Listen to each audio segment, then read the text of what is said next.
Ikaw lang ang nurse na hindi natakot sa akin sa unang araw. May pinaglalaban ka ba? May pang-uuyam na tanong ni Brian. Nagkatinginan sila. Matibay ang tingin ni Mia. Hindi yumuko. Hindi nagpakita ng kahinaan. Imbes, isang maliit na ngiting sumilay sa kanyang labi. Oo sir, pinaglalaban ko po ang trabaho ko. Wala akong planong magpatalo sa inyo. Matatag na wika ni Mia. At sa hindi maipaliwanag na dahilan, biglang naputol ang malamig na ekspresyon sa mukha ni Brian. Muling napangisi. Pero sa pagkakataong ito, hindi ito mapanlait, kundi puno ng kawalang kasiguraduhan. Bakit siya napapangiti sa sagot nito? Bakit parang gusto niya pang subukan? Kung hanggang saan ang katapangan ng babaeng ito? Kung bago ka pa lang sa channel neto, ibang kwento ni Ate Jane, istorya mo, ikwento mo. Huwag kalimutang pindutin ang notification bell at subscribe button. Dahan-dahang bumukas ang pinto ng kwarto. Isang matandang kasambahay. Si Manang Lita. Ang nagdala ng pagkain para kay Brian. Ngunit tulad ng dati, hindi man lang niya ito nilingon. Nakaupo siya sa kanyang wheelchair sa harap ng bintana. Nakatingin sa malayo habang ang kanyang matipunong katawan ay tila walang buhay. Ang dating mapanuring mga mata, ngayon puno ng puot at hinanakit. Maingat na lumapit si Manang Lita. Sir Brian, kumain na po kayo. Hindi niyo na naman po ginalaw ang pagkain kanina. Walang lingong malamig ang boses ni Brian. Wala akong gana. Ilabas mo yan. Napapikit si Manang Lita. Dinadalangin na sana'y bumalik ang dati niyang amo. Masayahin, puno ng buhay. Ngunit alam niyang hindi ganun kadali ang lahat. Ang binatang dating hinahangaan ng marami, ngayon nilamon ng dilim ng kanyang sinapit. Hindi nagtagal. Bumukas ang pinto at lumitaw ang isang magandang babae. Si Angela. Ang kanyang long-time girlfriend. Sa kabila ng pag-asa sa mga mata ni Brian, agad itong napalitan ng lungkot nang makita niyang hindi pagmamahal ang nasa mukha ni Angela, kundi isang malamig na ekspresyon ng pagkakaawa. Bumalik ka. Mahina ngunit puno ng sakit, na wika ni Brian. Brian, hindi ko na kaya. Hindi ko na kayang makita kang ganito. Iwas ang tingin, at marahang umiling si Angela. So, iiwan mo ako? Dahil hindi na ako yung lalaking minahal mo? Dahil hindi na ako makalakad? Nanlilisik ang mata. Nagpipigil ng emosyon si Brian. Hindi ko alam kung paano kita mamahalin kung hindi mo na mahal ang sarili mo. Lumunok. Nangingilid ang luha ni Angela. Sabay talikod ni Angela. Hindi na siya lumingon pa. Sinundan lamang siya ng malamlam na mata ni Brian. Habang papalayo, dala ang lahat ng kanyang pangarap na ngayon ay tuluyang nagkadurog-durog. Dahan-dahang binitaw ni Brian ng isang larawan nilang dalawa. Masaya, buo. Bumagsak ito sa sahig. Kasabay ng pagbagsak ng kanyang luha. Sa unang pagkakataon, hindi niya na itinago ang sakit. Kasabay ng kulog sa labas, sumigaw siya. Isang sigaw na puno ng pait, lungkot, at galit sa mundo. Lahat ng tao, iiwan din ako. Galit na wika ni Brian. Sa galit, itinulak niya ang tray ng pagkain. Kumalat ang pagkain sa sahig. Ang tunog ng basag na pinggan ay sumasailalim sa basag niyang puso. Mula sa malayo, nakita ni Manang Lita ang lahat. Dahan-dahan niyang tinakpan ng bibig, pinipigilan ng sariling maiyak. Ang dating matikas at maimpluwensyang Brian Montenegro, Ngayon ay isang taong wasak na wasak. Hindi lang sa katawan, kundi pati sa puso. Ang dating buhay na tahanan ni Brian ay tila naging isang malamig na museo. Ang bawat sulok nito ay puno ng katahimikan. Wala nang masasayang halakhak, wala nang musika, wala nang kasiyahan. Mula nang iwan siya ni Angela, unti-unting naglaho ang sigla sa kanyang buhay. Si Brian ay nakaupo sa kanyang wheelchair. Nakatingin sa kawalan. Ang kanyang mukha walang emosyon. Ang dating mapupungay niyang mata ay tila nawala na ng kinang. Ang dating makisig at malakas na lalaki, ngayon ay isang anino na lamang ng kanyang nakaraan. Dahan-dahang inilapag ni Manang Lita ang tray ng pagkain sa harapan ni Brian. Ngunit gaya ng nakasanayan, na hindi man lang niya ito nilingon. Sir Brian, alam kong mahirap, pero kailangan niyo pong kumain. Maingat ang tono ni Manang Lita. Anong silbi? Para saan pa? Malamig at walang pakialam na wika ni Brian. Napayuko si Manang Lita. Pinipigilan ang luhang nagbabandyang pumatak. Hindi niya kayang makita ang amo niyang dating puno ng sigla. Ngayon ay unti-unting nilalamon ng kadiliman. Kung hindi para sa inyo, gawin niyo na lang po para sa mga taong nagmamahal sa inyo. Wika ni Manang Lita. Mahal? Sino may pakialam sa akin, Manang? Wala na. Umalis na silang lahat. Lalo na si Angela. Wika ni Brian. Kasabay ng malamig na tugon niya, itinulak ni Brian ang tray ng pagkain. Dahilan upang mahulog ito sa sahig. Nagkalat ang pagkain. Ang tunog ng basag na pinggan ay nag-echo sa buong silid. Ngunit hindi man lang siya nagpakita ng pagsisisi. Para sa kanya, wala nang halaga ang kahit ano. Sa loob ng kanyang kwarto, nakatingin si Brian sa malaking bintana. Mula rito, tanaw niyang malawak niyang hardin. Dating punong-puno ng buhay. Ngayon ay parang nalugmok sa dilim. Tulad niya, wala na ring sigla. Hawak niya isang bote ng alak.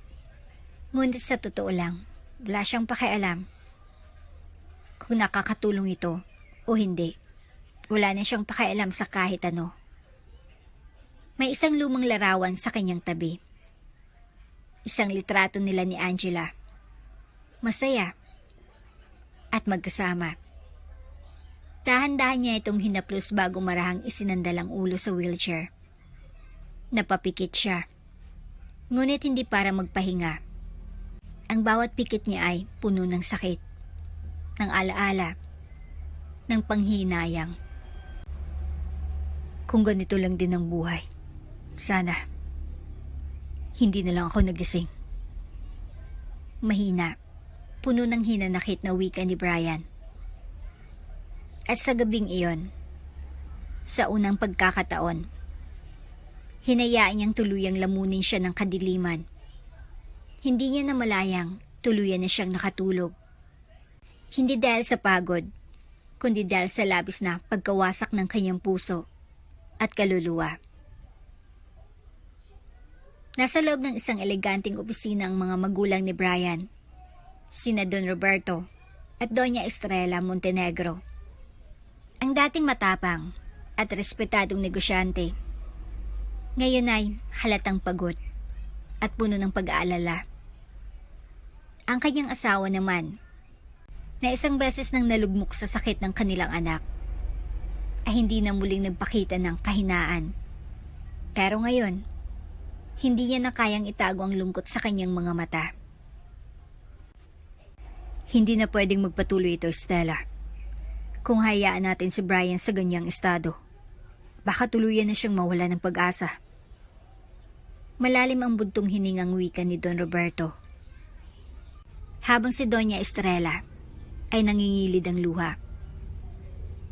Hindi ko na alam ang gagawin, Roberto. Sinubukan natin siyang kausapin. Sinubukan nating bigyan ng panahon. Pero parang wala nang natitirang Brian sa anak natin. Para siyang patay na hindi pa naililibing. Biglang bumukas ang pinto at pumasok si Manang Lita.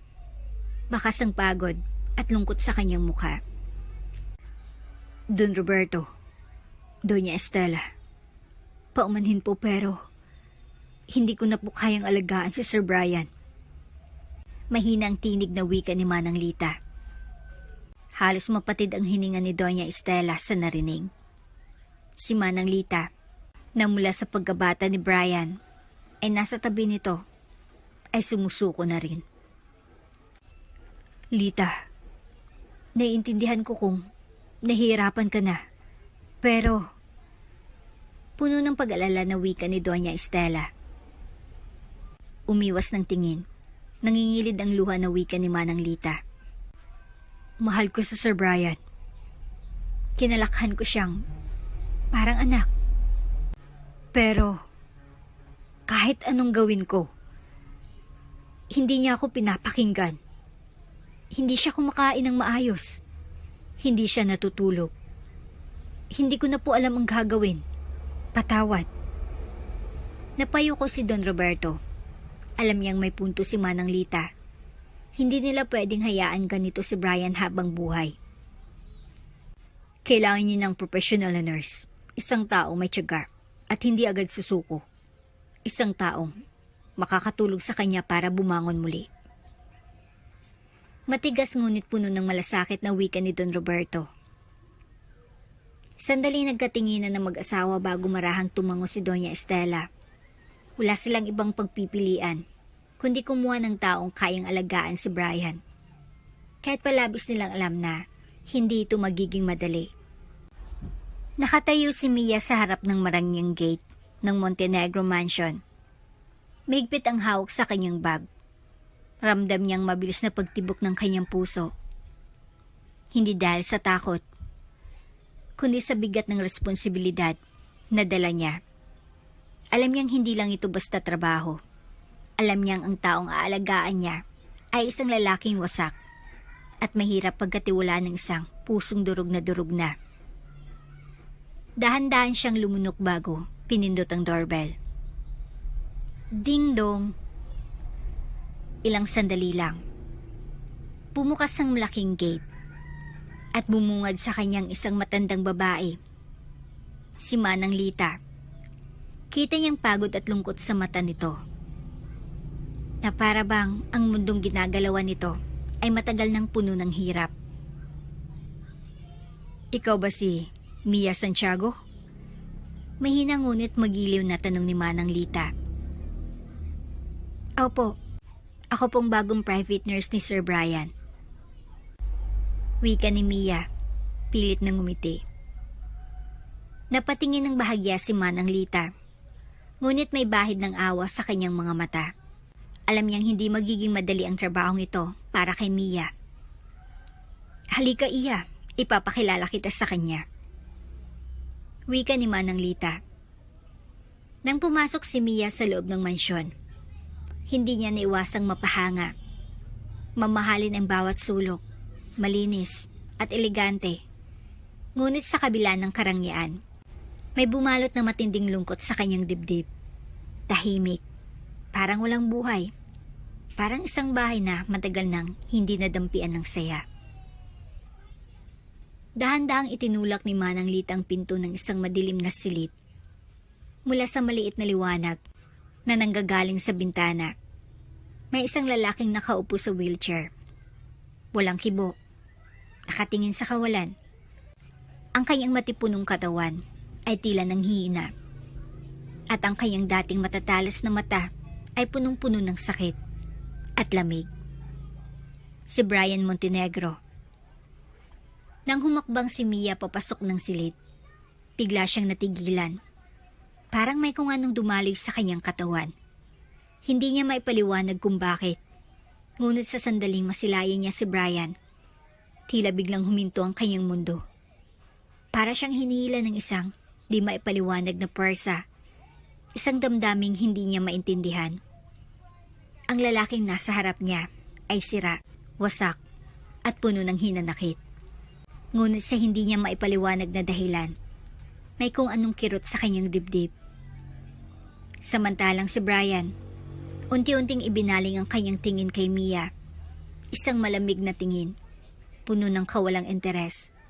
Para bang isa na naman itong estrangherong manggugulo sa kanyang tahimik na impyerno. Sino ka? Walang emosyong tanong ni Brian. Boses niyang basag. Parang walang buhay. Ngunit sa kabila ng lamig nito, may kung anong ningning sa kanyang mata nang makita si Mia. Isang ningning na hindi niya pa napapansin. Nagtagpo ang kanilang mga mata. Isang sandali lang iyon. Ngunit para kay Mia, para bang huminto ang oras. Ako po si Mia Santiago, ang bago niyong private nurse. Mahina, ngunit matatag na wika ni Mia. Sandaling katahimikan. Tinitigan siya ni Brian mula ulo hanggang paa, bago mapait na ngumiti. Isa ka rin ba sa mga taong susuko sa akin? May halong pang-uuyam na wika ni Brian. Isang hamon, isang patikim ng unos na harapin niya sa piling ng lalaking ito. Ngunit sa halip na matakot, mas lalong tumibay ang loob ni Mia. Habang si Mia mahigpit ang hawak sa bag, puno ng determinasyon. Hindi ako madaling sumuko, sir. Sagot ni Mia. Nagkatinginan sila muli. Isang nasirang kaluluwa at isang babaeng hindi pa alam ang gulo ng mundo ng lalaking nasa harap niya. At sa sandaling iyon, nagsimula ang isang kwentong magpapabago sa kanilang mga buhay magpakailanman. Unang araw ni Mia bilang private nurse ni Brian. Kahit pinatatag niya na ang loob niya bago pumasok sa trabaho, hindi niya may kakailang nakakaramdam siya ng kaba. Hindi lang dahil sa bagong kapaligiran, kundi dahil sa lalaking aalagaan niya, si Brian Montenegro. Ang lalaking tila isinumpa ng sarili niyang kapalaran. Napansin niyang walang ibang tao sa mansyon bukod kay Manang Lita at ilang kasambahay. Parang iniwan na ng mundo si Brian at mukhang siya na lang ang itinulak ng tadhana papunta rito. Iha, malakas ang loob mo ha. Ngayong nakilala mo na ng lubusan si Sir Brian. Sana kayanin mo. Mahinang boses ni Manang Lita habang tinutulungan siyang mag-ayos ng gamit. Kaya ko po, Manang. Kung kinakaya niyo noon, kakayanin ko rin. Pilit nang umingiti na wika ni Mia. Napabuntong hininga si Manang Lita. Sana nga, iha. Sa loob ng madilim na silid, nakaupo si Brian sa kanyang wheelchair sa tapat ng malaking bintana. Nakatalikod kay Mia, halos hindi siya gumagalaw. Tila hindi na alintana ang mundo sa paligid niya. Sa tabi niya, isang tray ng pagkain ang hindi man lang ginalaw mula pa kaninang umaga. Si Mia dala ang notebook niya. Lumapit ng marahan. Huminga siya ng malalim bago dahan-dahang lumapit kay Brian. Sir Brian, umaga na po. Kailangan niyo pong kumain. Malumanay na wika ni Mia. Walang sagot. Walang reaksyon. Para bang hindi siya narinig. Pero hindi siya basta-basta susuko. Lumapit pa siya. Kinuha ang tray ng pagkain at muling inilapag sa harapan ni Brian. Ngayon, wala nang dahilan para hindi siya pansinin. Sir, kung gusto niyo, ako na lang po ang susubo sa inyo. Pamimilit ni Mia. Biglang gumalaw si Brian. Marahan siyang humarap kay Mia. Ang mga mata niyang matalim ay tumama sa kanya. Ang titig niya ay malamig, puno ng inis at iritasyon. Ano ka ba, Yaya? Sa tingin mo ba, hindi ko kayang kumain mag-isa? Sarkastikong tanong ni Brian. Si Mia ay kalma pa rin. Hindi naman po sa ganun. Pero ayaw niyo pong kumain, kaya iniisip ko lang na baka makatulong ako. Biglang dinampot ni Brian ang tray at walang babala itong itinapon sa sahig. Nagkalat ang pagkain Nabasag ang pinggan at tumamang ilang piraso ng kanin at ulam sa damit ni Mia. Pero hindi siya natinag. Kung gusto mong makatulong, umalis ka na lang. Matigas ang boses na wika ni Brian. Nagtagpo ang kanilang mga mata. May galit sa mga mata ni Brian. Ngunit sa likod nito, may kirot, may sakit, may takot na muling magtiwala. Alam iyon ni Mia. Pero hindi siya papayag na itaboy siya ng ganun-ganun lang. Dahan-dahan siyang yumuko at pinulot ang tray. Nilinis ang mga nagkalat na pagkain. Ni hindi niya pinakita ang kahit anong galit o inis. Bagkus, isang mahinahong ngiti ang pinakawalan niya bago tumingin muli kay Brian. Kung sa tingin niyo, matatakot niyo ako, nagkakamali kayo, sir. Mahina ngunit may tapang na wika ni Mia. Tumayo siya, iniwan ang tray, at muling hinarap ang lalaking. Tila gustong maputol ang koneksyon niya sa mundo. Kahit anong gawin niyo, hindi ako aalis. Wika pa ni Mia. Nakita ni Brian ang determinasyon sa mga mata ni Mia. Hindi ito gaya ng ibang nurse na sumuko agad sa kanya. Hindi ito tulad ng mga taong iniwan siya. At sa unang pagkakataon, kahit saglit lang, parang hindi siya nag-iisa. Nanatiling nakatayo si Mia habang dahan-dahang nililinis ang nagkalat na pagkain sa sahig. Hindi siya umimig. Hindi siya nagpakita ng galit o inis. Sa halip, tila isa lamang itong pangkaraniwang araw sa trabaho niya. Samantalang si Brian, tahimik na nakatingin sa kanya. Nag-aabang kung kailan ito bibigay. Pero wala. Hindi ito umalis. Hindi ito umiyak. Hindi ito natakot. Sa loob-loob ni Brian, gusto niyang matawa. Gusto niyang kutyain ng babae sa harapan niya na tila isang misyonaryo na pilit siyang inililigtas mula sa sarili niyang impyerno. Pero hindi niya may kakaila. May kung anong bumabangon sa dibdib niya habang tinitingnan ito. Pagkamangha. Nakalinis na si Mia at tahimik siyang nakaupo sa gilid ng silid. Hawak ang kanyang notebook. Hindi niya pinilit si Brian na kausapin siya.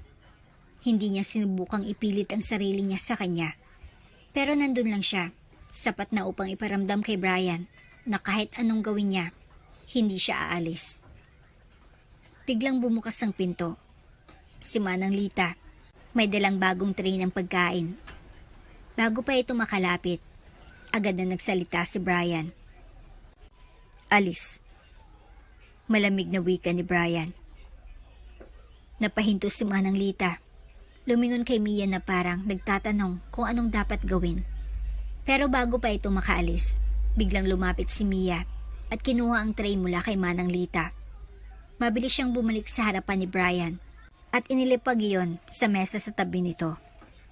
Si Brian, na hindi nasanay na may taong lumalaban sa kanya, ay napataas ang kilay. Pero hindi siya nagsalita. Pinanood lang niya si Mia habang tahimik nitong inihahanda ang pagkain sa harapan niya. Hindi ko kayo pipilitin, sir.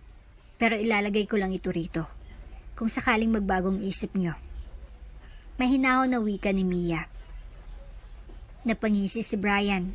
Tila naiinis pero sa parehong pagkakataon, may kung anong init na sumilay sa kanyang dibdib. Ilang taon na rin simula nang may isang taong hindi natakot sa kanya. Ilang taon na rin simula nang may isang taong hindi agad sumuko sa kanya.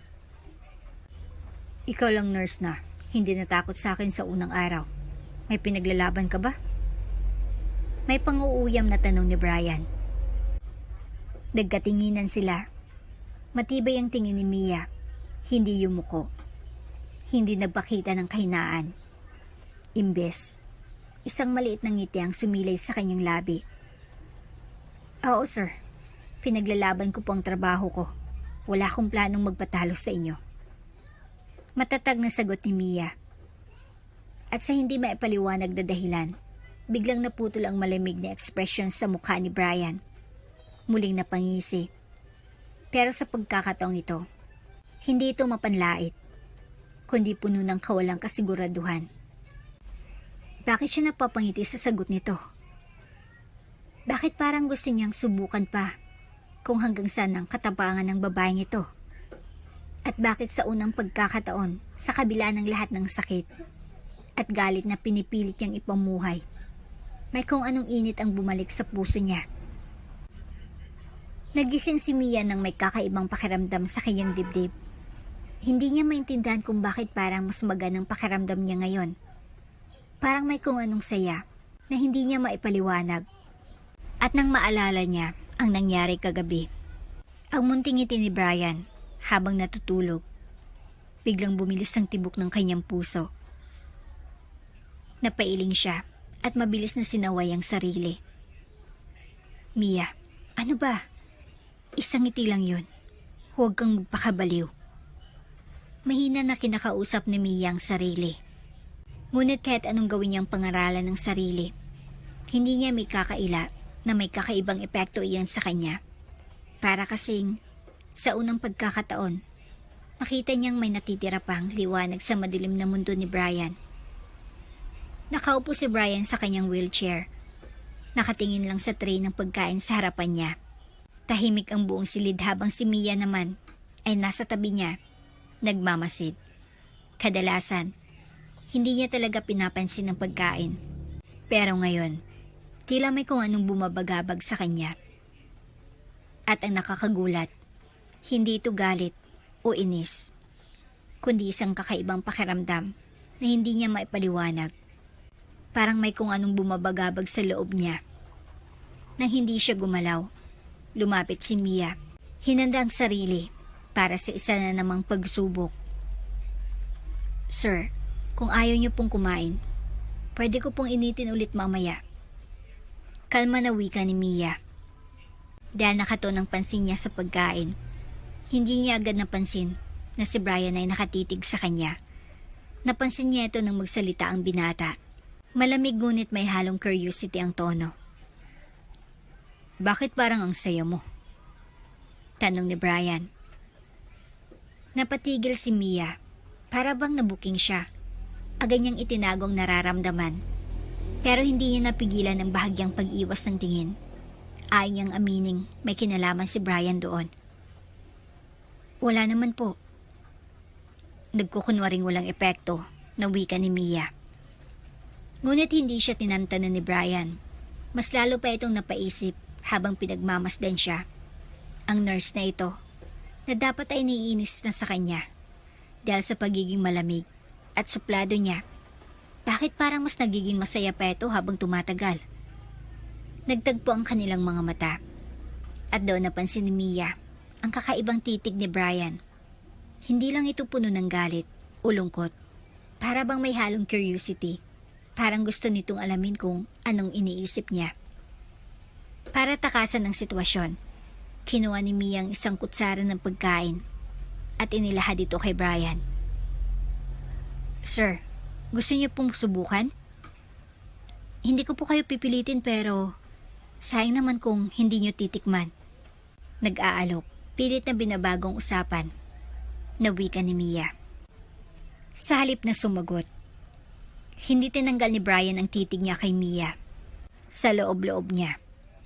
Parang gusto niyang subukan kung hanggang kailan ito kayang itago ang nararamdaman.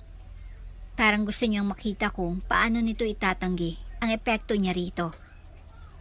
At sa hindi niya maintindihang dahilan, sa unang pagkakataon, mula nang maging baldado siya, kinuha niyang kutsara mula sa kamay ni Mia at dahan-dahang isinubo ang pagkain. Hindi na kumibo si Mia, pero sa loob-loob niya, para siyang sumisigaw sa tuwa. Hindi dahil pinakain niya si Brian, kundi dahil sa maliit na sandaling iyon. Nagtagumpay siyang babasag kahit kaunting pader ang itinayo nito sa sarili. At hindi niya alam kung paano, pero pakiramdam niya, nagsisimula na siyang maging bahagi ng mundo ng lalaking minsang isinumpa ang buhay.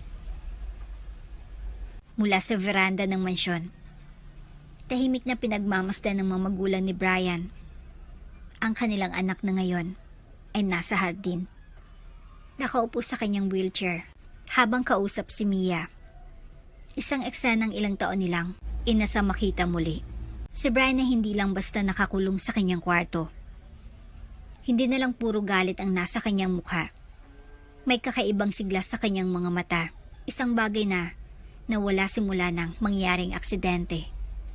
Si Don Roberto at Doña Estela, parang may halong saya at lungkot sa kanilang mga mata. Masaya sila dahil sa wakas, may isang taong nagawang bumalik ang anak nila sa mundo. Pero malungkot din dahil napagtanto nila sa loob ng maraming taon, hinayaan nilang malunod dito sa sakit at pighati ng mag-isa. Matagal na nating hindi nakita ang ganyang ngiti sa kanya. Mahina, may lungkot na wika ni Doña Estela. At ang mas nakakagulat, hindi natin ang may gawa niyan.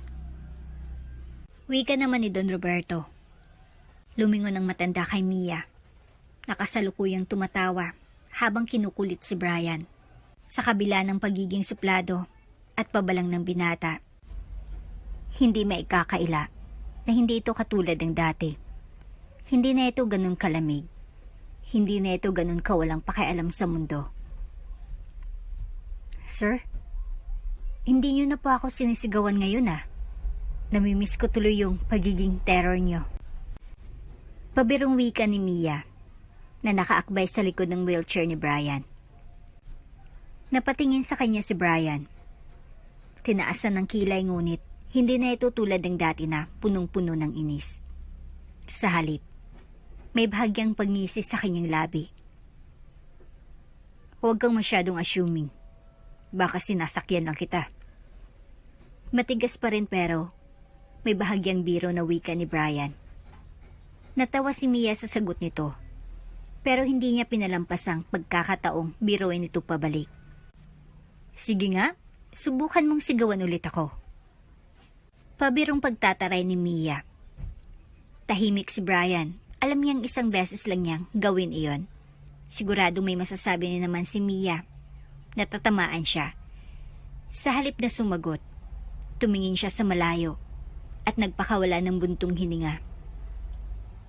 Nakakapagod na ring laging galit. Mahina ngunit seryosong wika ni Brian. Napatingin si Mia sa kanya. Hindi niya inasahan ang sagot na iyon. Sa unang pagkakataon, naramdaman niyang hindi lang siya basta nagtitiis sa pagiging suplado ni Brian, kundi unti-unti talaga siyang nagbabago. At sa hindi niya mapigilang sandali, napangiti siya nang hindi namamalayan. Tama nga sila. May puso ka rin pala. Mahinang wika ni Mia. Nilingon siya ni Brian, kunot noo, at parang magpapakita ng iritasyon. Pero sa halip na mainis, napangiti rin siya nang hindi niya namamalayan. Nakita ito ni Doña Estela mula sa veranda at halos maluha siya sa saya. Tinapik niya si Don Roberto sa braso at bumulong. Mahal, sa tingin ko, si Mia na ang himalang hinihintay natin para sa anak natin. Wika ni Doña Estela. At sa eksenang iyon, sa ilalim ng araw na palubog, isang bagay ang malinaw. Unti-unti nang nagkakaroon ng kulay ang mundong matagal nang naging madilim para kay Brian Montenegro. Nagpatuloy ang masayang usapan ni Mia at Brian sa hardin. Sa kabila ng pagiging malamig pa rin ni Brian, hindi niya may kakailang nasasanay na siya sa presensya ng kanyang matapang na nurse. Ngunit sa kalagitnaan ng kanilang pag-uusap, biglang lumakas ang ihip ng hangin. Ilang sandali lang, bumagsak ang malalaking patak ng ulan. Dahilan para magulat si Mia. Naku, sir, bumalik na po tayo sa loob. Baka magkasakit kayo. Nag-aalalang wika ni Mia at mabilis na tumayo. Ngunit sa halip na agad na sumunod, nakatitig lang si Brian sa ulan. Noon pa man, mahilig siyang magbabad sa ulan. Noong normal pa ang kanyang buhay. Noong kaya pa niyang tumakbo, sumayaw at maramdaman ang kalayaan.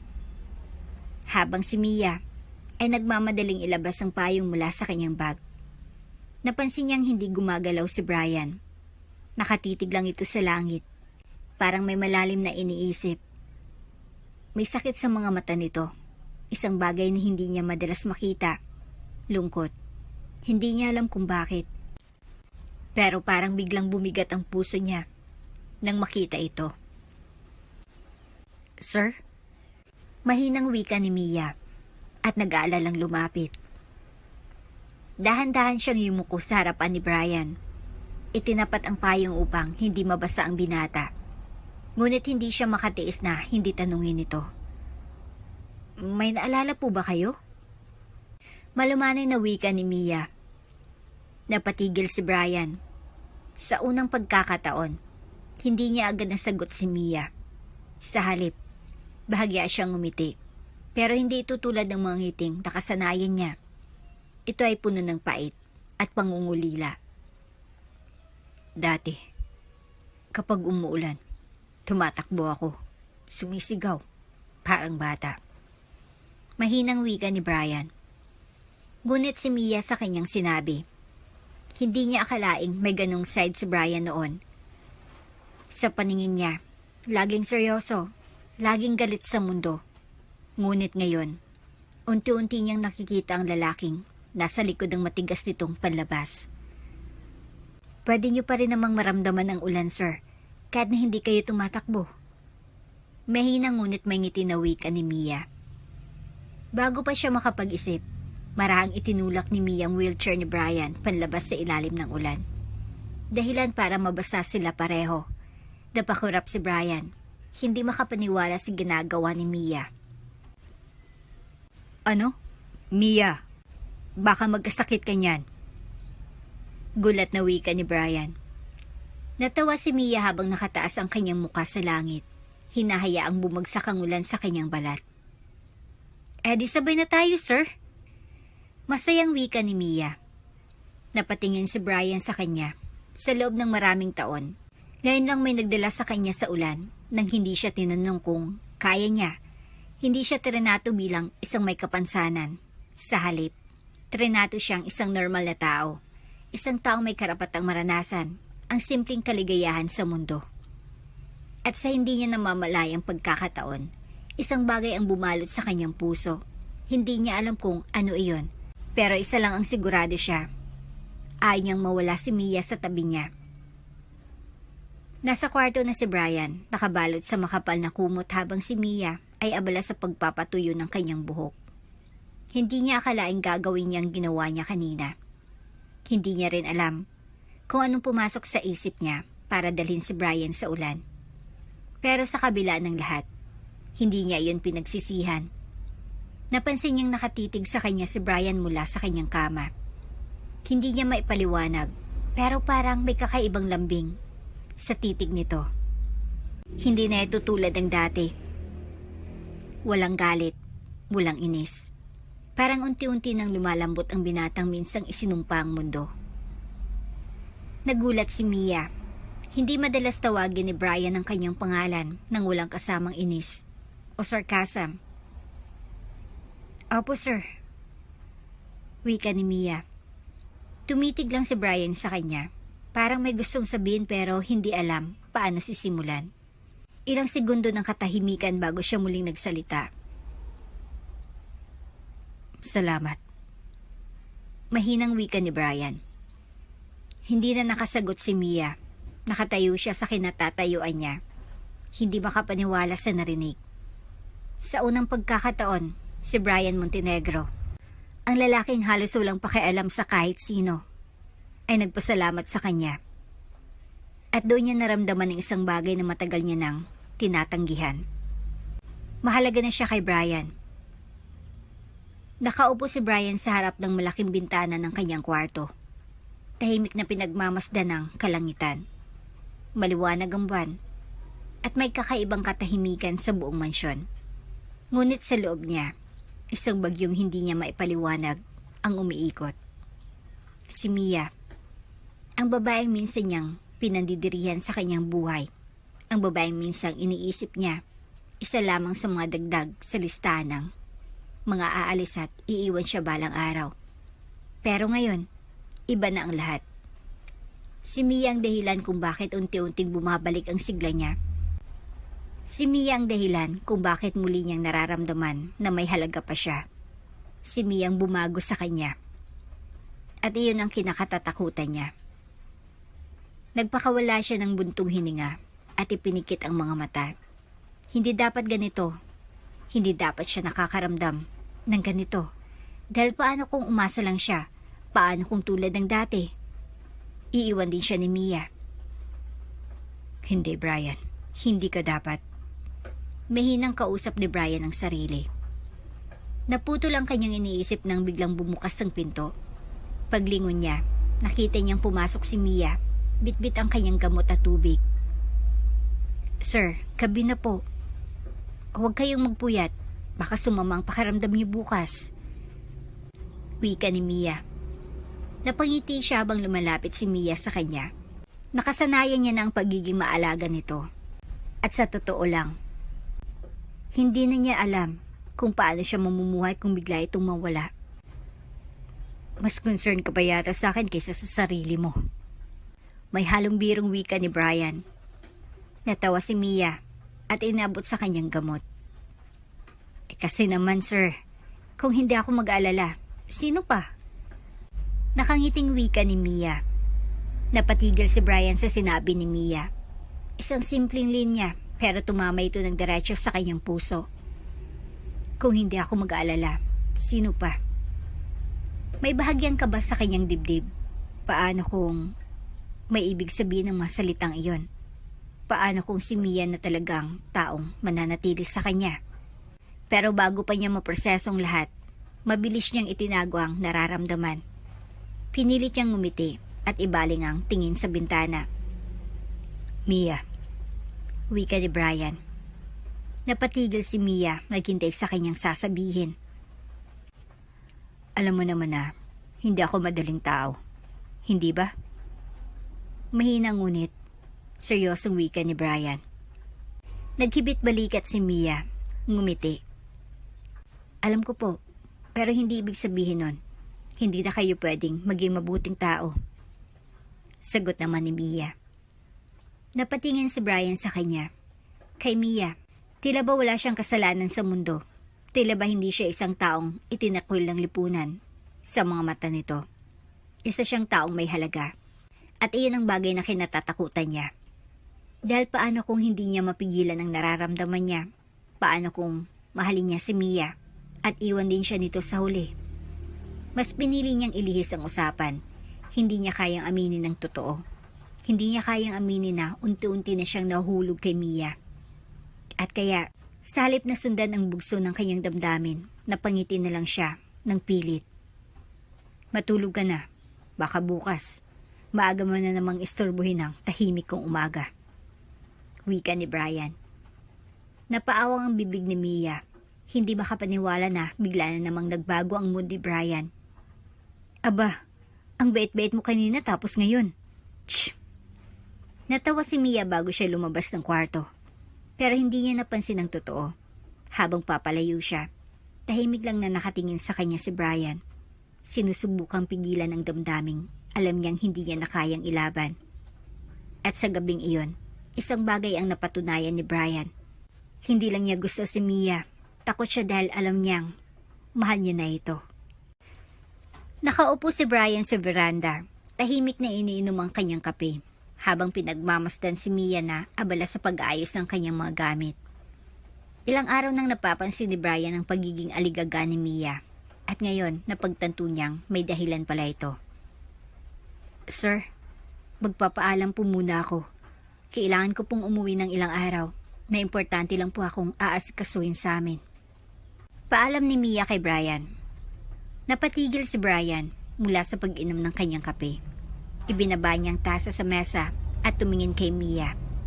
Hindi niya alam kung bakit, pero parang biglang bumigat ang dibdib niya. Sanay siyang iniiwan. Pero bakit ngayon? Parang hindi niya na kayang tiisin ang pag-alis ni Mia. Kailan ka babalik? Matigas ang boses ni Brian.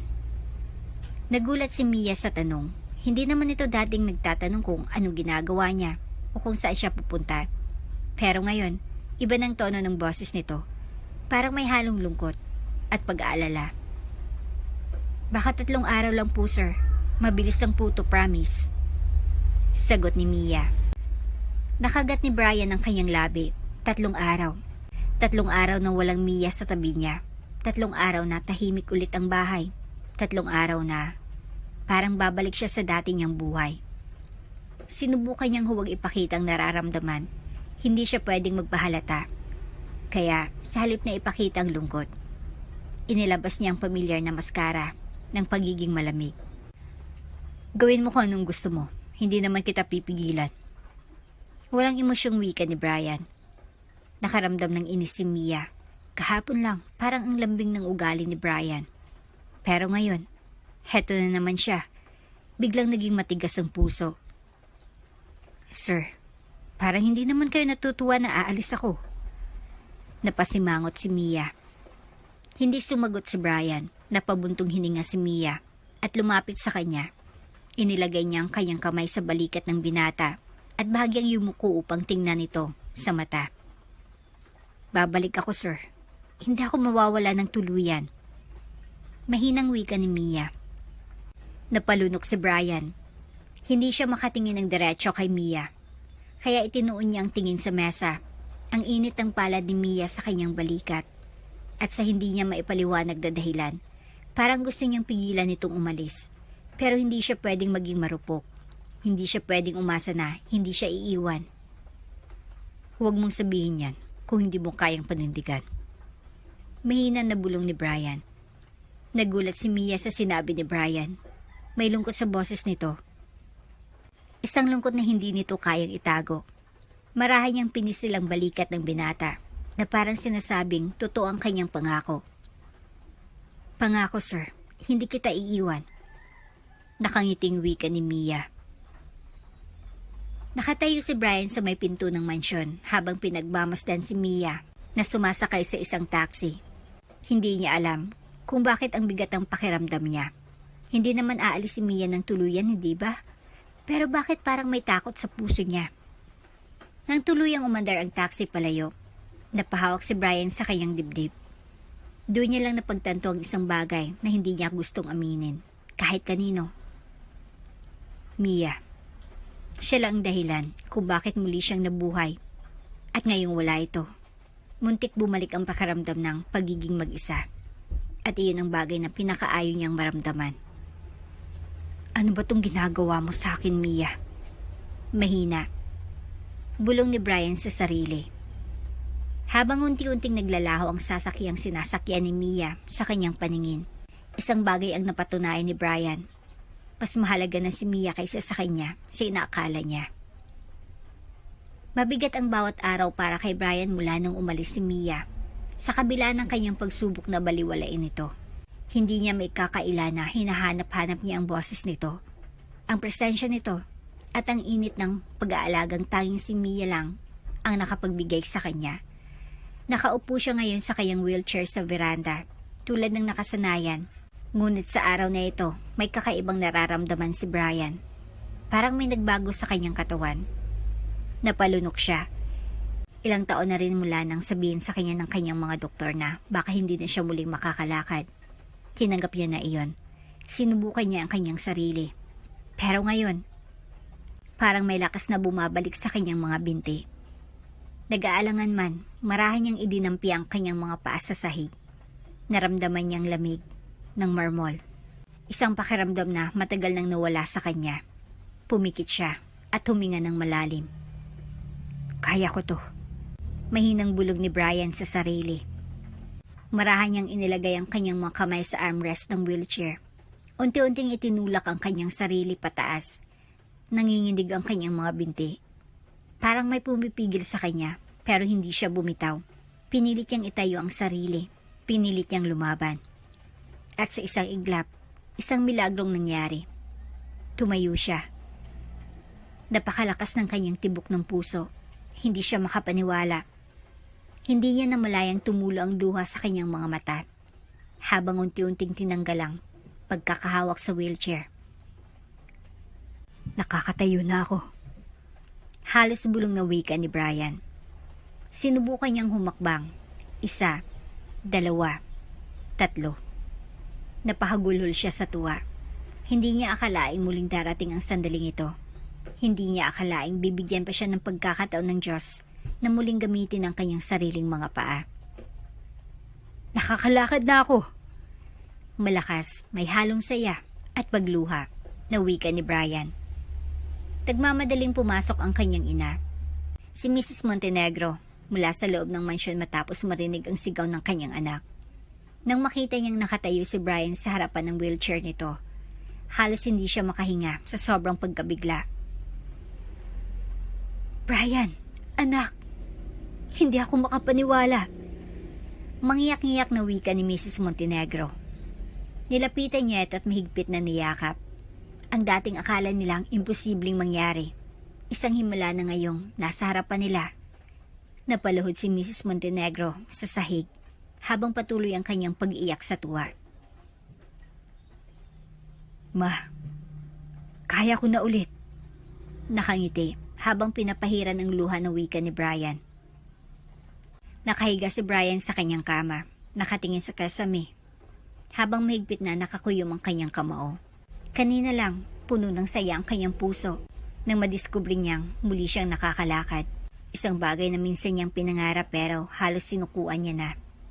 Pero ngayon, may bumabagabag sa kanya. Si Mia. Kapag nalaman ni Mia na hindi niya na ito kailangan bilang nurse, siguradong aalis na ito at iyon ang bagay na hindi niya matanggap. Nasanay na siya sa presensya nito, sa mga pang-aasar nito, sa malambing na pag-aalaga nito. Paano kung isang araw, magising na lang siya at wala na ito? Bumalik siya sa dati niyang buhay. Walang kasama, walang dahilan para bumangon sa umaga. Napalunok si Brian. Hindi. Hindi pa niya kayang mawala si Mia. Nang sandaling iyon, may bumubulong sa isip niya. Isang ideya, isang bagay na kahit siya mismo ay hindi niya alam kung tama bang gawin. Paano kung itago niya muna? Paano kung huwag muna niyang sabihin kay Mia na kaya niya nang tumayo?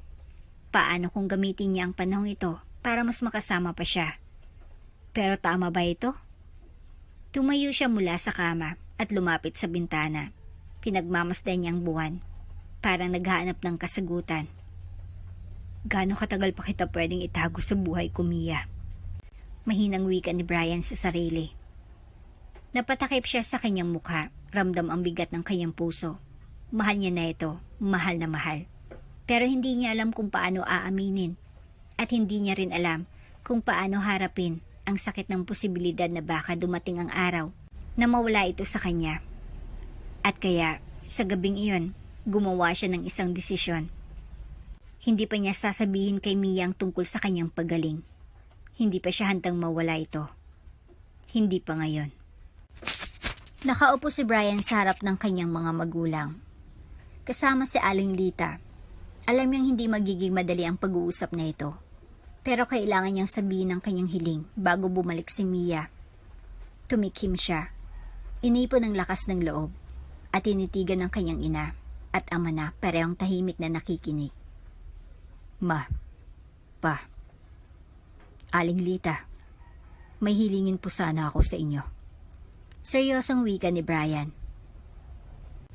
Nagpalitan ng tingin sina Mr. and Mrs. Montenegro bago muling tumingin sa kanilang anak. Mrs. Montenegro. Ano iyon, anak? Malumanay na tanong ni Mrs. Montenegro.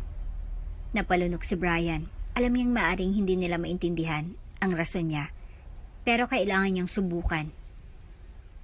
Huwag niyo po munang ipaalam kay Mia na nakakalakad na ako. Mahina pero matigas ang tono ni Brian. Nagulat si Aling Lita at napakapit sa kanyang dibdib. Nako, iho. Bakit naman? Dapat nga'y matuwa si Mia. Siyang unang-unang magpapasalamat sa Diyos para sa iyo. Gulat na wika ni Aling Lita. Nagkibit balikat si Brian. Hindi makatingin ng diretso sa kanila. Ramdam niyang tinitignan siya ng kanyang ama. Sinusuri ang kanyang bawat galaw. Hanggang sa nagsalita ito, puno ng pangunawa ang boses. Dahil ayaw mong mola si Mia, hindi ba? Mahina pero may bigat na wika ni Mr. Montenegro. Napalunok si Brian. Hindi niya inaasahang mababasa siya agad ng kanyang ama. Muli siyang tumingin sa mga ito. Baka sa mukhang emosyon na pilit niyang itinatago. Oo, hindi pa ako handa. Kapag nalaman niyang hindi ko na siya kailangan bilang nurse, malamang aalis na siya. Baka hindi na siya magtagal dito. Mahinang wika ni Brian.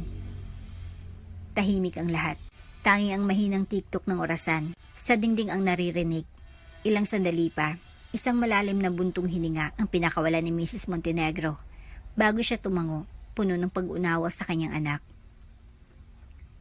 Alam mo anak, noon, nang maaksidente ka, halos hindi ka na lumaban. Pinanood kitang bumagsak at nasaktan ako bilang ina.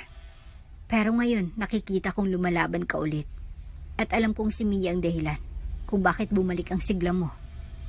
Mahina, may ngiti na sabi ni Mrs. Montenegro. Napalunok si Brian, hindi makasagot. Hindi kita pipigilan kung gusto mong itago ito sa kanya. Pero anak, siguraduhin mong hindi ka magsisisi. Dahil ang mga sekreto may hangganan. Hindi mo ito may tatago habang buhay. May diinawi ka ni Mrs. Montenegro. Napalunok si Brian at dahan-dahang tumango. Alam niyang may punto ang kanyang ina. Pero ngayon, hindi pa niya kayang mawala si Mia. Kaya kahit mali, pipiliin niyang itago ang katotohanan kahit sandali lang. Sa huli, nagkibit balikat si Aling Lita at ngumiti ng may lambing kay Brian. Hay, iho, mahirap talagang pigilan ng puso ano? Nakangiting wika ni Aling Lita. Natawa si Mrs. Montenegro habang si Mr. Montenegro ay napailing na lang. Pero may bahagyang ngiti sa kanyang mukha. Sa kabila ng lahat, naiintindihan nila si Brian. Salamat po. Pangako, hindi ko ito itatago ng matagal. Mahina ay halong kaba na wika ni Brian. Pero sa loob niya, hindi niya sigurado kung kailan niya kayang aminin ang totoo. Nakatayo si Mia sa harapan ng engrandeng mansyon. Tangan ng kanyang maliit na maleta. Habang pinagmamasdan niyang pamilyar na tanawin, hindi niya may tatangging may kung anong saya ang bumalot sa kanyang puso. 3 araw man siyang nawala, pakiramdam niya ay may kung anong puwersang humihila sa kanya pabalik dito. At alam niya kung ano iyon. O sino iyon? Si Brian. Nagpalingalinga siya, hinihintay na may sumalubong sa kanya. At doon, sa may veranda, nakita niya ito, nakaupo sa wheelchair. Nakasuot ng isang simpleng white shirt at pajama. Mukhang preskong-presko pero may hindi maipaliwanag na aura. Biglang bumilis ang tibok ng puso ni Mia. Bakit ganito?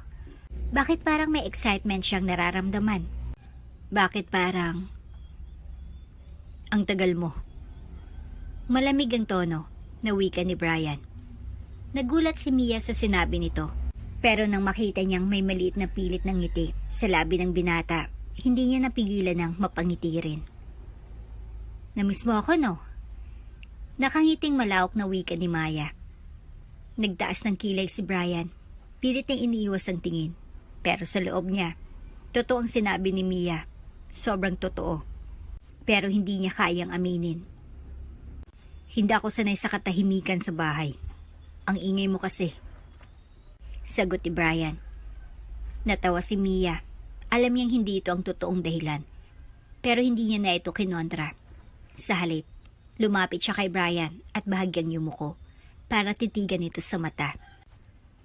Ako rin, namiss kita, Sir Brian. Mahina, may lambing na wika ni Mia. Sa narinig, hindi napigilan ni Brian ang bahagyang paglunok. Ang init ng tinig ni Mia at ang paraan ng pagtitig nito sa kanya parang sinisilaban ng kanyang dibdib. Napailing si Brian at tinapunan nito ng malamig na tingin. Pilit na nilalabanan ng sariling nararamdaman. Ang drama mo, pumasok ka na nga at baka kung ano namang gulo ang gawin mo sa bahay ko. Tumas ang kilay na wika ni Brian. Natawa si Mia at mabilis na pumasok sa mansyon.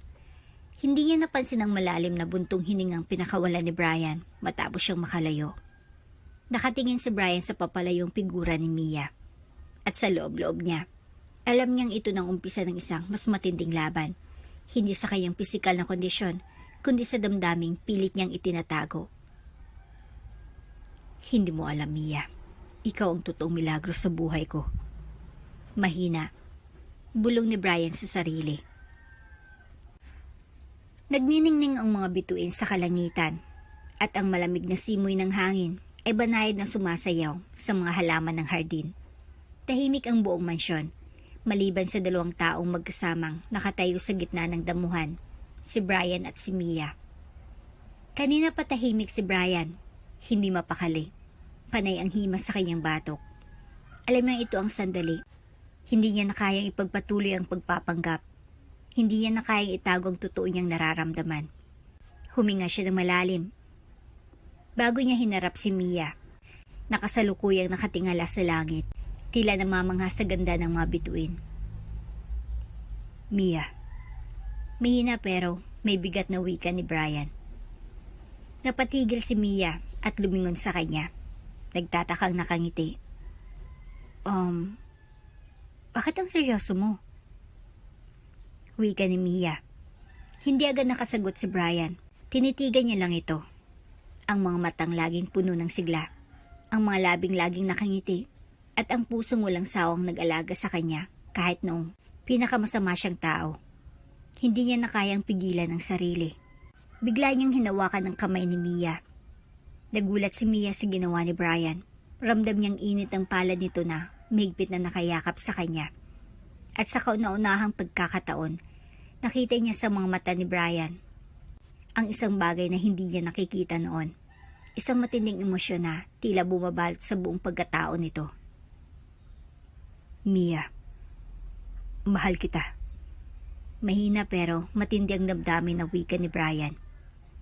Namangha si Mia, napalunok siya, hindi makapaniwala sa narinig. Anong sabi mo? Gulat na tanong ni Mia. Lumapit si Brian, mas hinigpitan ang hawak sa kamay niya, saka siya tinitigan ng diretso sa mata. Mahal kita, Mia. Noon pa. Mas matatag na ngayon ang boses ni Brian. Nanginig ang puso ni Mia sa sinabi ni Brian, para bang bigla siyang nilamon ng init ng mga salitang iyon. Hindi niya inakala, hindi niya inaasahan. Pero sa kaloob-looban niya, iyon din ang matagal niya nang gustong marinig.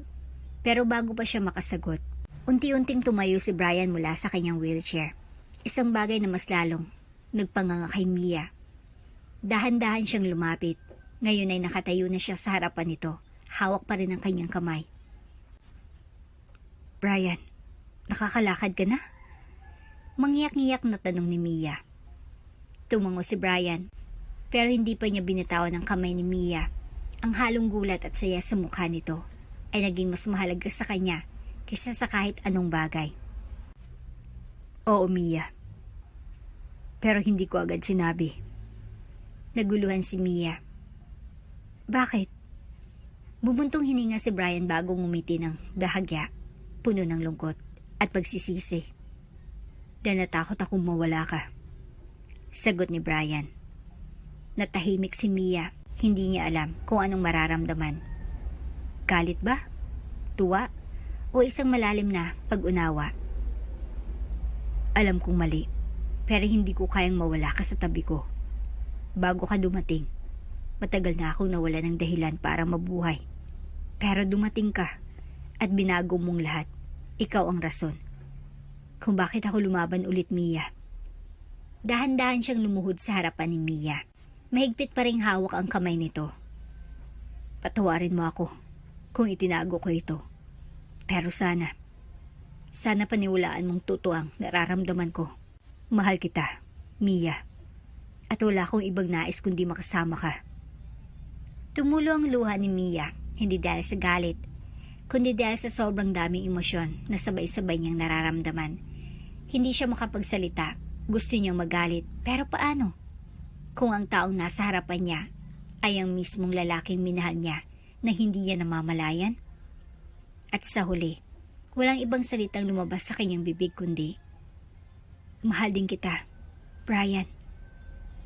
Mahina, nanginginig ang boses. Namangha si Brian sa sinabi nito.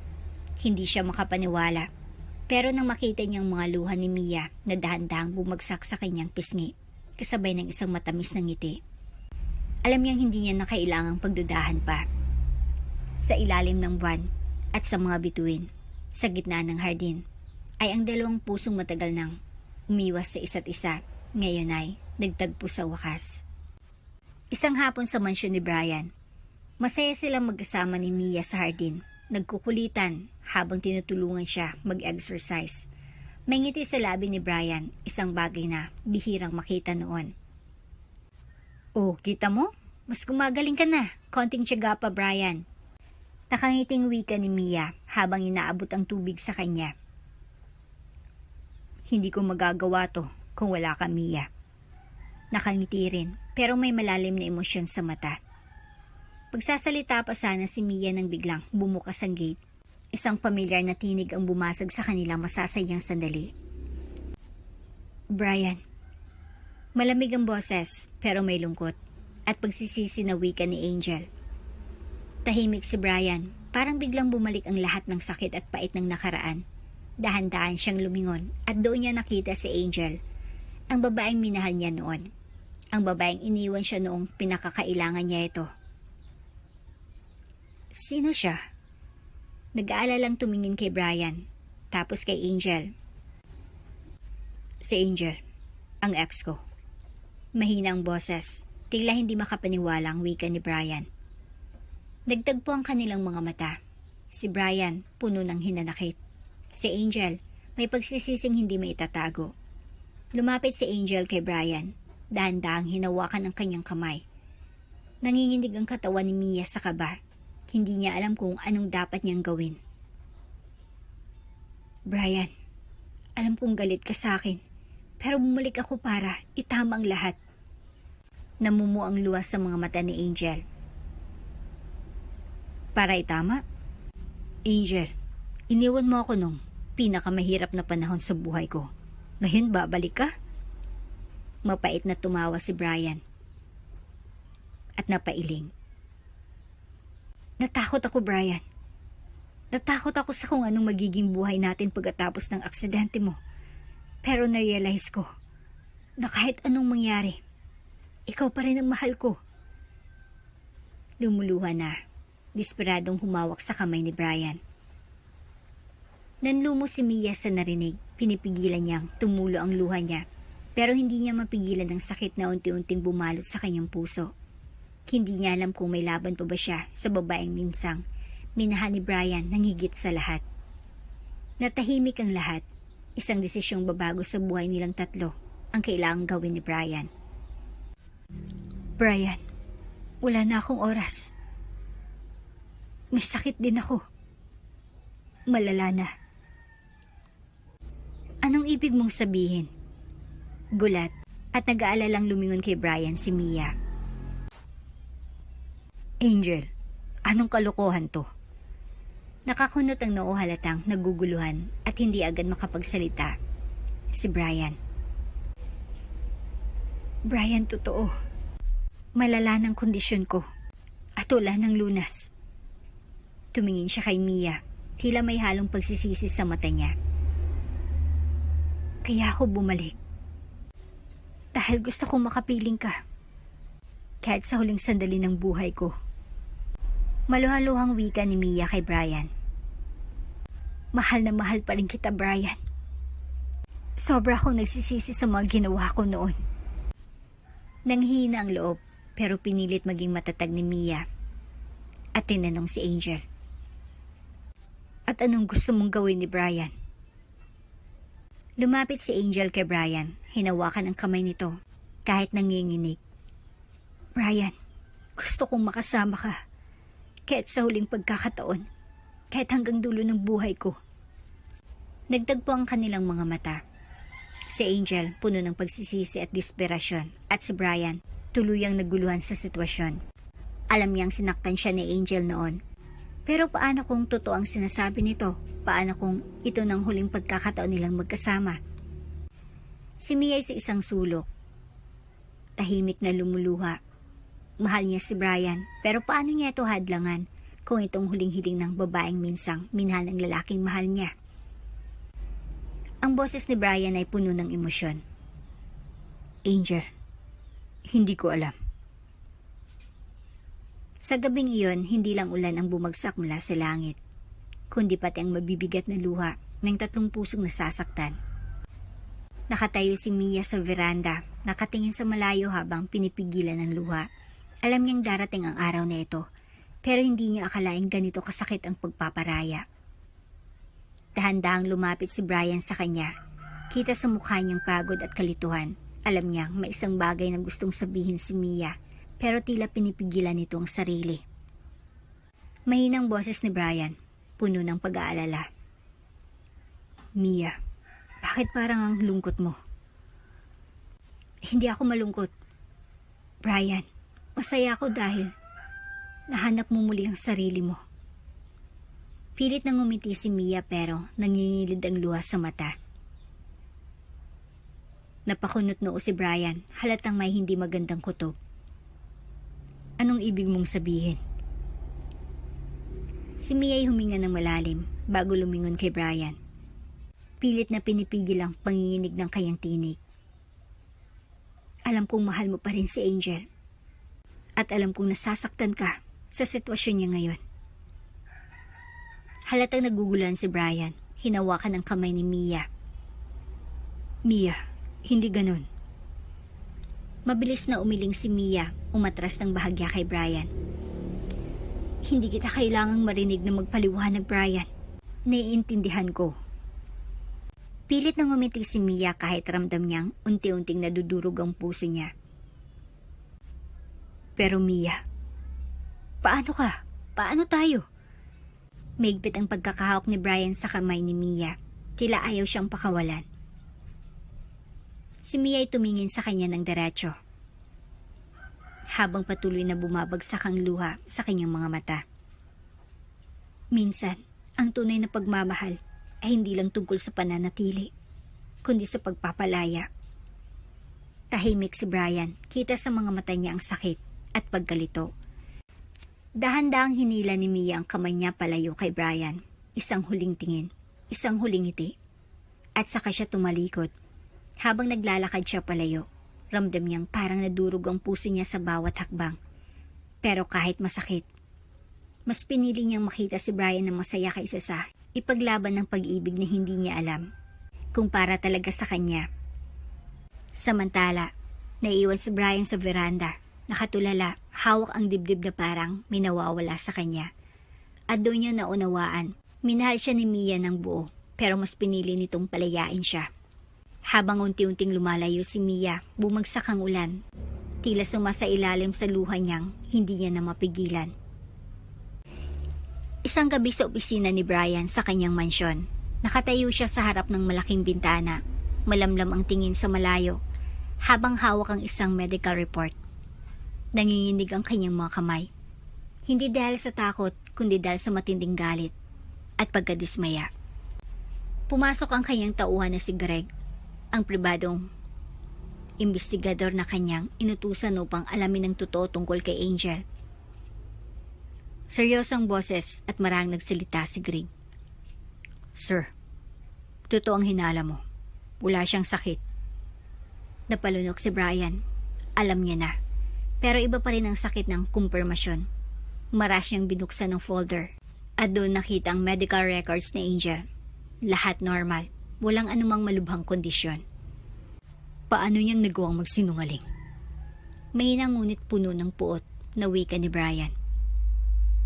Nag-alangan si Greg, ngunit nagsalita pa rin. Sir, base sa nakuha kong impormasyon, desperado siyang makabalik sa iyo nang malaman niyang nakakatayo ka na at masaya ka nakasama si Mia. Doon siya gumawa ng kwento para makuha ang awa mo. Napapikit si Brian, pilit pinipigil ang bugso ng galit. Iniwan siya ni Mia dahil sa kagagawan niya. Nagtagumpay si Angel na masira ang kanilang relasyon ni Mia. Ngunit this time, ay hindi na siya papayag na mawala pa si Mia sa buhay niya. Kinabukasan, sa isang private suite sa isang mamahaling hotel, doon nagtatago si Angel. Iniisip na matagumpay niyang nakuha muli si Brian. Nagulat siya nang biglang bumukas ang pinto. Si Brian, puno ng galit, at paniningil sa kanyang mga mata. Brian, anong ginagawa mo dito? Kunwaring mahina ang katawan, nakahawak sa dibdib. Si Brian ay malamig ang tingin. Nilapag ang medical report sa mesa sa harap niya. Tumayo ka, Angel. Alam kong wala kang sakit. Namutla si Angel. Hindi niya alam kung paano siya magpapaliwanag. Alam niyang nahuli na siya. Pilit na tumatawa si Angel, pero nanginginig ang boses. Ha? Anong sinasabi mo? Totoo ang sakit ko. Maras na inilapit ni Brian ang mukha sa kanya. Madiin ang boses. Tama ng kasinungalingan, Angel. Nagpaimbestiga ako. Wala kang sakit. Niloko mo ako. Nanlaki ang mga mata ni Angel. Hindi niya na maitanggi. Sa sobrang tensyon, napaatras siya. Pero hindi siya makahanap ng dahilan upang makalusot. Lumuluwa si Angel, pilit na lumapit kay Brian. Brian, ginawa ko lang to kasi mahal kita. Hindi ko kayang makita kang masaya sa iba. Napailing si Brian, puno ng hinanakit. Hindi mo ako mahal, Angel. Mahal mo lang ideyang ikaw lang ang dapat kong piliin. Pero ang totoong pagmamahal, hindi manloloko, hindi manggagamit. Natahimik si Angel, nanginginig sa takot at kahihiyan. Alam niyang wala na siyang laban. Mahina ang boses ni Brian na puno ng panghihinayang. At dahil sa ginawa mo, nawala sa akin ang taong totoong nagmamahal sa akin. Dahan-dahang tumalikod si Brian. Iniwan si Angel na tuluyang bumagsak sa sahig, umiiyak, humahagulhol. Wala na siyang magagawa. Alam niyang tuluyan na siyang nawala sa puso ni Brian. Sa gabing iyon, habang nasa kotse si Brian, may isang bagay lang nasa isip ni Brian. Si Mia. Kailangan niya itong hanapin. Kailangan niyang bumawi. Pero may isang tanong na bumabagabag sa kanya. Huli na bang lahat? Matapos malaman ang kasinungalingan ni Angel, hindi na nag-aksaya ng oras si Brian. Lumabas siya ng mansyon at sumakay sa kanyang kotse. Desperadong hanapin si Mia. Ang puso ay mabilis na tumitibok. Hindi dahil sa kaba, kundi dahil sa takot na baka huli na ang lahat. Nakatutok ang mata niya sa daan, hindi alintanang pagbuhos ng ulan. Sinuyod niya ang bawat lugar na maaring puntahan ni Mia. Ang lumang apartment nito, ang ospital kung saan siya dati nagtatrabaho, at ang maliit na cafe na paborito nilang puntahan noon. Ngunit wala siya doon. Puno ng emosyon habang mahigpit na nakahawak sa mandibela si Brian. Saan ka, Mia? Saan kita hahanapin? Hanggang sa biglang may naalala siya ang isang lumang bahay sa probinsya na minsang nabanggit ni Mia, ang bahay kung saan siya lumaki. Madaling araw nang makarating si Brian sa probinsya. Malayo pa lang, nakita niya na ang isang maliit na bahay na may nakasinding ilaw sa loob. Bumaba siya ng kotse, basang-basa sa ulan. Pero hindi niya iyon naalintana. Lumapit siya sa pinto at marahang kumatok. Mahina pero may halong pangungulilang wika ni Brian. Mia. Nabingi siya sa katahimikan. Ilang segundo ang lumipas bago unti-unting bumukas ang pinto. At doon, nakita niyang babaeng matagal niya nang hinahanap. Si Mia. Nakatayo sa harap niya, halatang nagulat at hindi makapaniwala. Namumugto ang kanyang mga mata. Tila kagagaling lang sa pag-iyak. Hindi niya inakalang darating si Brian. Basang-basa sa ulan, ngunit ang titig nito ay puno ng determinasyon at pagmamahal. Brian, anong ginagawa mo rito? Mahinang boses. Nanginginig na wika ni Mia. Si Brian ay halos hindi mapigilan ng emosyon. Lumapit ang isang hakbang. Hinahanap kita, Mia. Napayuko si Mia, pilit na iniwas ang tingin kay Brian. Bakit? Hindi ba dapat kay Angel ka? Madin ang boses ni Brian, puno ng pagmamahal. Hindi, Mia. Hindi siyang mahal ko. Ikaw ang mahal ko. Ikaw lang. Natahimik si Mia. Hindi alam kung maniniwala ba siya, pero nang makita niyang pagod at pangungulila sa mukha ni Brian, unti-unti siyang nanghina. Ang pader na matagal niya nang itinayo upang ipagtanggol ang sarili mula sa sakit ay unti-unting bumagsak. Mahinang lumuluha si Mia. Pero, paano si Angel? Hinawakan ni Brian ang kamay niya, mahigpit ngunit may pag-aalaga. Niloko niya ako, Mia. Wala siyang sakit. Ginawa niya lang yun para agawin ako sa'yo. Pero hindi na ako papayag na mawala ka pa sa akin. Natahimik si Mia. Hindi na mapigilan ng pagtulo ng luha niya. Hindi niya inakalang pipiliin siya ni Brian. Hindi niya inakalang susundan siya nito hanggang dito. Mas sinigpitan ni Brian ang hawak sa kamay niya. Mia, ikaw ang dahilan kung bakit bumalik ako sa dating ako. Ikaw ang dahilan kung bakit gusto kong mabuhay ulit. At ngayon, gusto kong ipaglaban ka. Gusto kong makasama ka habang buhay. Nakatingin lang si Mia sa kanya, nanginginig ang labi. Ngunit bago pa siya makapagsalita, biglang niyakap siya ni Brian ng mahigpit. Isang yakap na puno ng pangungulila, pagsisisi, at higit sa lahat, pagmamahal. Si Mia ay tuluyan ng bumigay. Napayakap siya kay Brian, humagulhol sa dibdib nito. Matagal niyang pinilit lumayo, pero ngayon, alam niya nang hindi niya na kayang lumayo pa ulit. Mahal din kita, Brian. Mahal na mahal kita. Mahina ngunit puno ng emosyon na wika ni Mia. Napasara ang mga mata ni Brian, parang tinanggalan ng bigat ang kanyang puso. Sa ilalim ng mahinang ambon, sa harap ng lumang bahay kung saan bumalik si Mia upang magtago, sa wakas ay natagpuan silang muli ng tunay na pag-ibig. Isang marangyang garden wedding, punong-puno ng puting bulaklak at kumikinang ng mga ilaw. Sa gitna ng altar, nakatayo si Brian, nakangiti habang hinihintay ang kanyang pinakamamahal na si Mia. Hindi may tatago sa kanyang mukha ang kasabikan at labis na kaligayahan. Ngayon, ikakasal na siya sa babaeng nagbigay ng panibagong buhay sa kanya. Nagsimula nang tumugtog ang wedding march at unti-unting lumabas si Mia sa aisle. Nakasuot ng eleganteng puting gown. Napakaganda niya, tila isang diwata. Sa bawat hakbang niya papalapit kay Brian, parang bumabalik sa kanilang lahat ng pinagdaanan nila. Ang sakit, ang paghiwalay, at ngayon, ang muling pagtatagpo ng kanilang mga puso. Habang naglalakad si Mia, punong-puno ng emosyon ang mga mata ng mga bisita, lalo ng mga magulang ni Brian. Alam nilang dumaan sa matinding pagsubok ang kanilang anak. Pero ngayon, natagpuan niya na ang babaeng tunay na nagmamahal sa kanya. Mia, ikaw ang naging ilaw ko sa pinakamadilim na yugto ng buhay ko. Nung wala akong pag-asa, ikaw ang nagbigay sa akin ng dahilan para lumaban ulit. Kaya mula ngayon, ipinapangako kong mamahalin kita sa bawat araw, sa bawat segundo ng buhay ko. Ikaw lang, at wala nang iba. Wika ni Brian, habang hawak ang kamay ni Mia. Puno ng pagmamahal ang boses nito. Si Mia ay maluha-luha habang nakangiti. Mahigpit na hinahawakan ng kamay ni Brian. Brian, hindi ko akalaing ang simpleng trabaho ko noon bilang nurse ay magdadala sa akin sa iyo. Sa lalaking tunay kong minamahal. Salamat dahil pinili mo akong mahalin.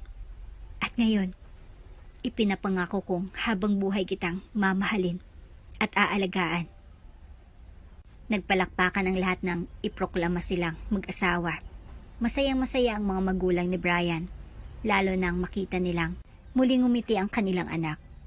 Isang ngiting hindi nila nakita noon matapos ang aksidente. Pero ngayon, bumalik na ang dati niyang sigla.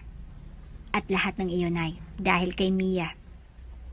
Nang marinig ang "You may now kiss the bride," dahan-dahang lumapit si Brian kay Mia. Hinawakan ang kanyang mukha at hinalikan ito ng puno ng pagmamahal. Isang halik na simbolo ng lahat ng kanilang pinagdaanan at ang panibagong buhay na kanilang hahanapin bilang mag-asawa. Habang papalubog ang araw, nasa dalampasigan ng bagong kasal, magkahawak kamay, at nakatingin sa alon. Ang simoy ng hangin ay banayad, parang dinadala ang kwento ng kanilang pagmamahalan sa malayo. Simula ngayon, mula ng iwanan. Hinigpitan ni Brian ang hawak kay Mia.